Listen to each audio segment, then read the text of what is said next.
Hello everyone, good morning and welcome back to my channel R K Lifestyle. কেমন আছো তোমরা? আশা করছি সবাই ভালো আছো। আমিও আছি মোটামুটি। সকালে উঠে জাস্ট উঠোনটা ঝাড় দিয়েছি, দিয়ে এখানে বসে আছি। এইটুকু করতেই মনে হয় একদম ক্লান্ত হয়ে গেলাম। আর গরম পড়েছে এত পরিমাণে বলার মতো না। সকাল সকাল একদম একটা ভ্যাপসা গরম পড়েছে। তবে কালকে রাত্রে কিন্তু বৃষ্টি হয়েছিল। বৃষ্টি হওয়া সত্ত্বেও যেই গরম, সেই গরম থেকেই গেছে। উল্টে মনে হচ্ছে কালকের তুলনায় আজকে আরও গরম বেশি পড়বে। উফ, যা গরম লাগছে না কি বলবো। ওই বিছানা গোছানো এখনো হয়নি, বিছানা গোছাতে হবে। একটু বাসন আছে, একটু বাসন মাজতে হবে। তো চলো বিছানাটা আগে গুছিয়ে নিই, তারপর বাসন মাজবো। আর বর চলে গেছে আজকে কাজে। আজকে আর মার্কেটে যায়নি, একবার বাজারেই গেল। তো ওই জন্য লেট করেই গেছে। আর ওকে বলেছিলাম যে সকালে যখন যাবা যখন বাড়ি থেকে যাবে আর কি, বেরোবে, তার আগে আমাকে তুলে দিয়ে যেতে। তো ও লেট করে গেছে আজকে। আমি আজকে একটু লেট করেই উঠেছি। কালকে উঠেছিলাম 7:30টার সময়, আর আজকে সেখানে উঠেছি 8টার সময়। তো যাই হোক, আর কালকে তো তোমাদের বললামই যে ডাক্তারের চেক আপে গেছিলাম। আর অ্যানোমালি স্ক্যানের যে রিপোর্টটা আছে সেটা দেখিয়েছিলাম ডাক্তারকে। তো যাই হোক, অ্যানোমালি স্ক্যানের রিপোর্টটা নিয়ে খুব টেনশনেই ছিলাম, জানি না কী হবে। তো ডাক্তারকে জিজ্ঞাসা করলাম আর কি, যে কোনো রকম সমস্যা আছে কি না। তো ডাক্তারবাবু বললেন যে না, সেরকম কোনো সমস্যা নেই, টেনশন না করতে। তো যাই হোক, চিন্তা ভাবনা করার সেরকম টেনশনের সেরকম কিছু নেই, সব ঠিকঠাক আছে।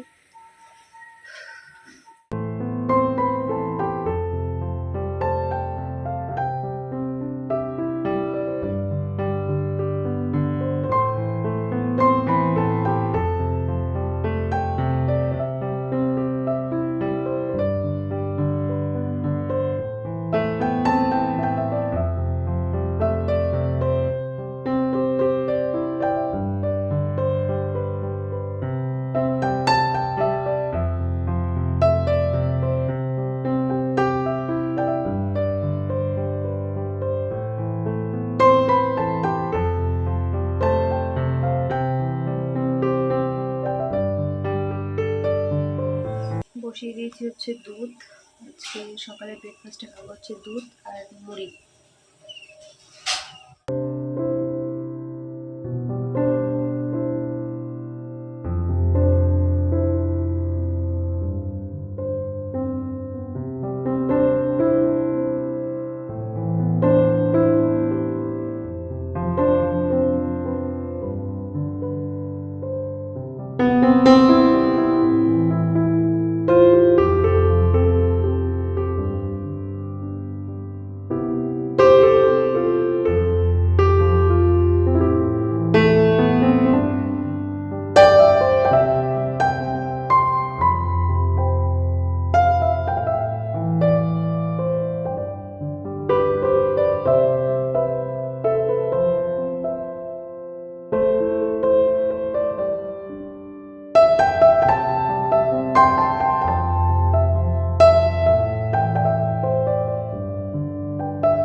স্নান ধান কমপ্লিট, আর অলরেডি চলে এসেছি রান্না করে, বসিয়েও দিয়েছি রান্না।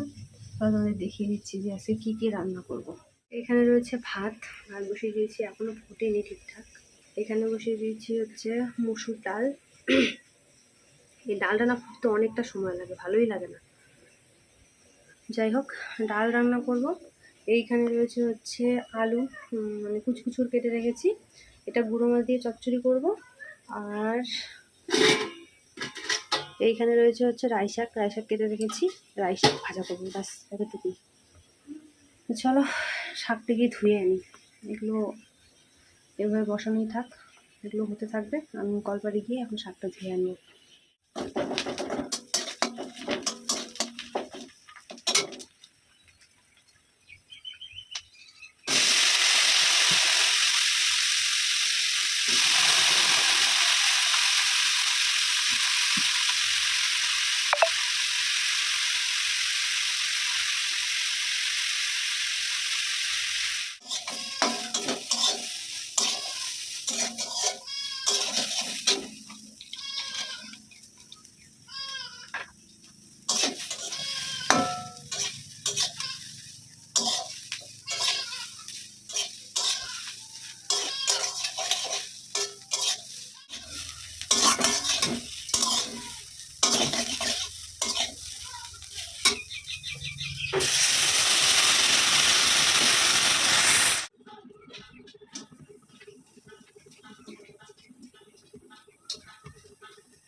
সময় হচ্ছে এখন প্রায় 4টে, আর রান্নাবান্না তো অনেকক্ষণ আগেই হয়েছে, কিন্তু খাওয়া দাওয়া এখনও হয়নি। তো চলো রান্নাগুলো তোমাদের দেখিয়ে দিচ্ছি। আর বর আছে এখন কলপাড়ে স্নান করছে, আর ও বলছে এখন ভাত খাবে না। মানে বাড়িতে আসার সময় বর সিঙ্গারা আর মিষ্টি নিয়ে এসেছিলো, তো ওটাই খেলো।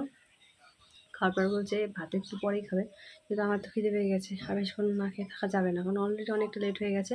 আমি এখন খেয়ে নেবো। তো চলো তার আগে তোমাদের দেখিয়ে দিচ্ছি। এখানে রয়েছে ভাত,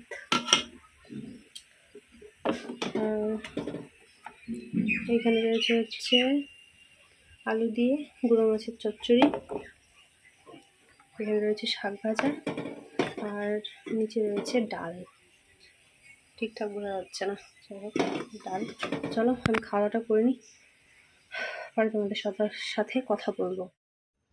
সন্ধ্যাবেলায় বর বলছে মুড়ি আর চা খাবে। তো দেখো কত বড় একটা গামলার মধ্যে মুড়ি মেখেছে, তো এটাতে মেখে এটাতেই দিয়েছে আমাকে খেতে। আর এর পাশে রয়েছে চাটা আমি করেছি, আর ওই দিকে বারান্দায় বসে কাকা আর বর মুড়ি আর চা খাচ্ছে, আর আমি রয়েছি হচ্ছে ঘরে, ওরা কেউ গল্প করছে। তো চলো খেয়ে নিই।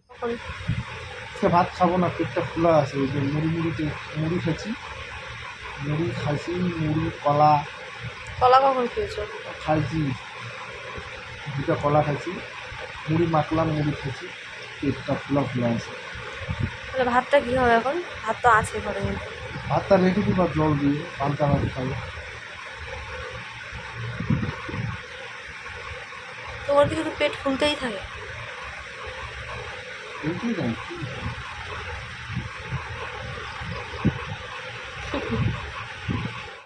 তোমরা শুনতেই পেলে বর খাবে না।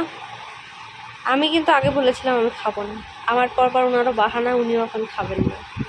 ঠিক আছে, আমি আগেই বলেছিলাম আমার মানে খেতে ইচ্ছে করছে না আছে একদমই, মানে আমার দেখা দেখি উনিও খাবে না। কি আর করা যাবে, ভাতের মধ্যে এখন জল দিয়ে রাখবো, কালকে হবে পান্তা ভাত খাবো কালকে বললাম। ঠিক আছে, গরমের মধ্যে ঠান্ডা পান্তা ভাত খেলে পেট একদম ঠান্ডা হয়ে যাবে। তো চলো কি আর বলবো বুঝতে পারছি না, মেডিসিনও মনে আছে খাওয়া হবে না, দেখা যাক কী হয়, মেডিসিনগুলো খেতেই লাগে। ওই ভাত খেতে ইচ্ছে করছে না একদমই, দেখা যাক কী করি। তো চলো আবার একটা নতুন ব্লগে তোমাদের সাথে দেখা হবে। আজকের মতো টাটা, গুড নাইট।